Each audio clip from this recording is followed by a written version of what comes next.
Podcast de l'article de Ismaël Sy, journaliste, critique politique, publié sur l'odj.ma. L'auteur a intitulé son article « Vers une coopération de sens ». Il commence son article ainsi.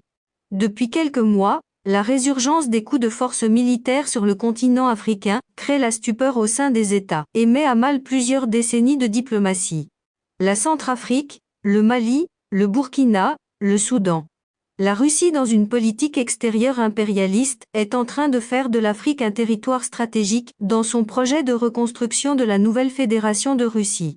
Même si les gouvernements Nikita et Gorbatchev dans le passé ont quelque part mal apprécié le continent africain au détriment des pays de l'Amérique latine, dans la guerre froide contre les USA, les bases arrières de la Russie implantées dans le Moyen-Orient, en Asie et en Amérique latine, étaient les foyers idéologiques les plus dynamiques. Erreur stratégique ou plan B, de relance en cas de défaite, le continent africain est aujourd'hui un dispositif important dans ce retour en force de l'ours blanc sur la scène internationale. L'auteur poursuit son article ainsi.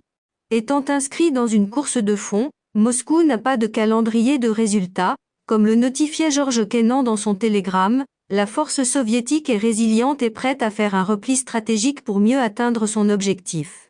Plus de 3 décennies après sa capitulation face à l'Amérique, aujourd'hui le Kremlin au travers d'actions coordonnées est en train de construire le glacier soviétique.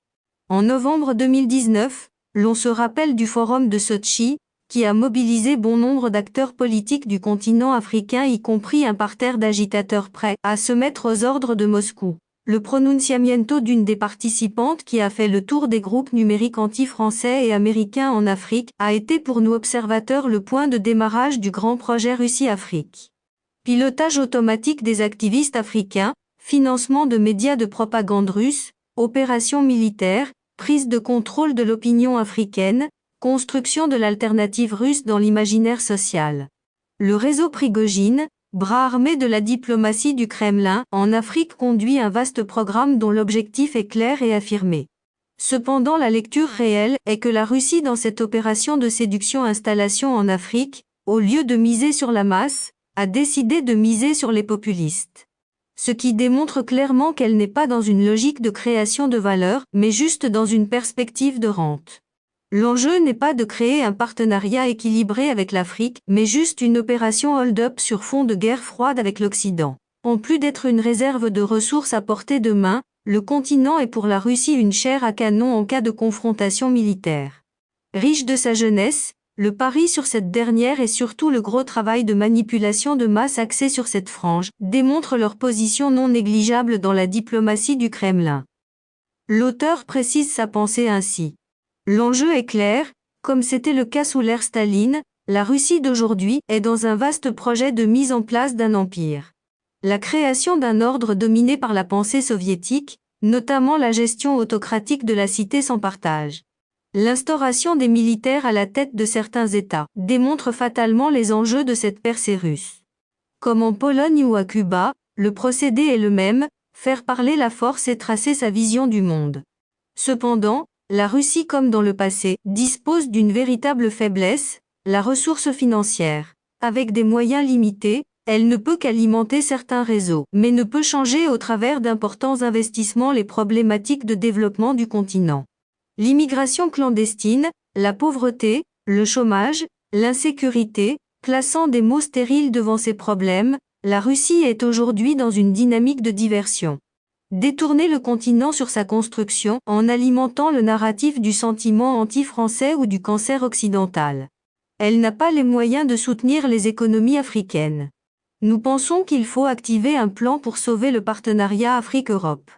Il faut investir dans la jeunesse africaine pour contrer les opérations russes. Comme le président Truman avec son plan Marshall pour stopper la cooptation russe en Europe à l'époque, l'Europe doit prendre des décisions courageuses en direction de l'Afrique. Dans cette vision mondiale binaire imposée par les relais du réseau Prigojine, nous pensons que le mal en la personne de l'Occident dessiné par Moscou est une poudre aux yeux. Cette stratégie simpliste de se positionner en héros ou en sauveur est un scénario qui ne doit plus fonctionner en Afrique.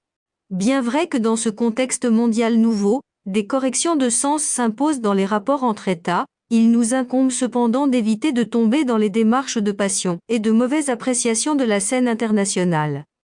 L'auteur insiste sur le fait que l'élite occidentale doit saisir le vrai message de la jeunesse africaine dans ce contexte électrique alimenté par Moscou. Contexte d'ailleurs qui sert leurs intérêts peu catholiques. Il s'agit d'avoir le minimum vital. Une société qui peut répondre aux besoins élémentaires de dignité humaine. Ces milliers de jeunes qui risquent leur vie dans la Méditerranée ne vont pas seulement pour le charme de Paris ou de Bruxelles. Ils y vont pour la sécurité sociale. Depuis le XXe siècle, le matérialisme social a toujours guidé les mouvements humains. Le problème est connu, ce n'est ni une question de démocratie ou de France encore moins de FKFA, c'est une question de survie dans cette société africaine où la laideur sociale est une réalité. Il est question d'investir dans l'humain au lieu de financer des barrières de plusieurs mètres de haut censées protéger les frontières. Cette crise de confiance entre l'Afrique et l'Occident ne peut que se régler par des actions de cœur. Le Covid a montré l'interdépendance des États. Dans ce leadership mondial, il faut avoir le courage d'affronter réellement les problèmes du monde dans leur ensemble. L'Afrique et l'Occident ne doivent pas seulement se retrouver sur le terrain de la coopération économique. Si tant est que nos matières premières sont importantes pour l'économie mondiale, nos réalités devraient également intéresser l'élite mondiale. Au lendemain de la Deuxième Guerre mondiale, le président Truman avait compris que l'Amérique ne pouvait demeurer le seul pôle de richesse. Il fallait donc soutenir l'Europe pour éviter que la richesse de l'Amérique ne soit décroissante. L'auteur conclut son article ainsi. Avec l'Afrique, nous estimons qu'en soutenant le continent, l'Occident par ricochet soutient l'économie mondiale. C'est ce déséquilibre qui, à mon sens, alimente la crise de l'immigration, la ruée vers le djihadisme dans la région du Sahel et de surcroît cette facilité d'endoctrinement. Il n'y a pas de système parfait mais le risque est que les dysfonctionnements sans alternative réelle peuvent ouvrir la voie à des risques dévastateurs. Rédigé par Ismaël Sy et lu par l'intelligence artificielle de l'ODJ Media. N'oubliez pas de télécharger notre application l'ODJ mobile sur Android et iOS et de vous abonner à notre chaîne YouTube l'ODJ TV si vous souhaitez être au courant des dernières actualités, podcasts et émissions télévisées.